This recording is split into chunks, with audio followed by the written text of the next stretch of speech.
Girl, let me tell you, sometimes my mouth can get me in trouble.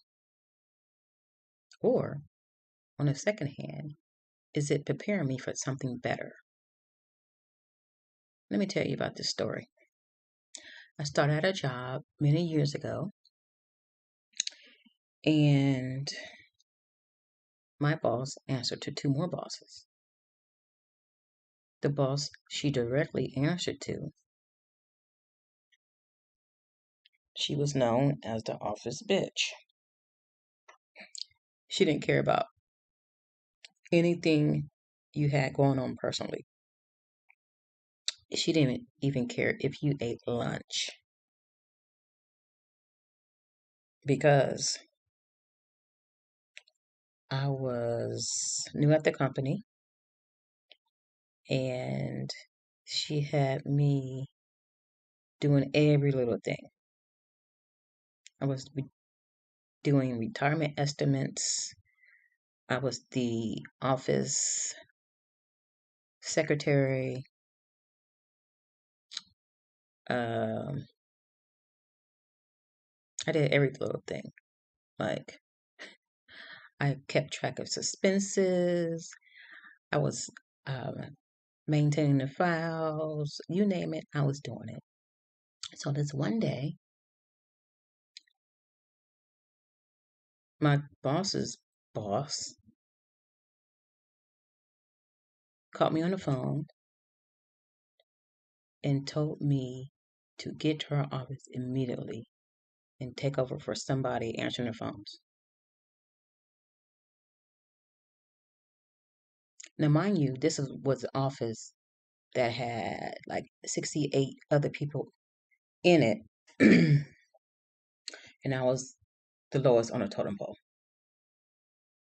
So I said, okay, I'll be up there. I'm eating lunch right now. Mind you, it was 1:30 because that's the only chance I had to eat lunch all day. Because before that, she had me working on a briefing at the last minute. And I had to brief this to probably 100 people, including the supervisors of two sections the next week. So I told her I'll be up there as soon as I get finished eating lunch. Get up here right now. I took the phone away from my ear. I looked at it. I said, okay. Hung up the phone. And I continued eating my lunch. I know the rules. And every worker has to get a lunch break. So I went up there after I ate my lunch. She was in a pissy mood either way. So one day I was telling my boss, I was like, so and so starting to get on my nerves. She's like, what? She controls your future. I looked at her, I was like, no, I control my future. Like, how in the world did you let that come out your mouth? She don't control my future, and you don't control my future. Because it was my choice. I came back to that organization for the third time. My choice. So I left two other times. I can leave again. So I control my future. And ever since then, she just treated me like the rest of the common folks. Because when she first came, I was the only one who really embraced her. You know, like she's a normal person. She, I mean, everybody else was like, "Oh, your new boss is going to be mean. I heard your new boss is mean." Da da da da da da. She was the nicest person until I made that statement. So she really believed that her boss controlled everybody's future in the office.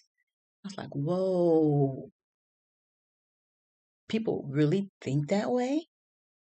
And because I was the lowest man on the totem pole at the time, she thought I was going to buy into that. No, no. So some of us had little sayings on our email greeting below our name. And I changed my quote. I said, "You're the only person who controls your destination. Don't let nobody tell you otherwise." So eventually, somebody sent out the memo that we cannot have these quotes under our email. Oh my goodness. So, to make this story even shorter, don't let anybody tell you they control your future, that anybody else control your future. You control your future. I don't care how low you are in the company. If you leave that mindset, you will be a slave to each employer. And when she told me that, I was like, oh, okay. I have to work behind the scenes to get ahead because they have this mindset that, oh, I control your future. So if anybody ever tells you that, or acts like they control your future, work behind the scenes. Get a degree, get extra skills, go to trade school because you want to be able to leave that employer on your terms, not on their terms. Remember that.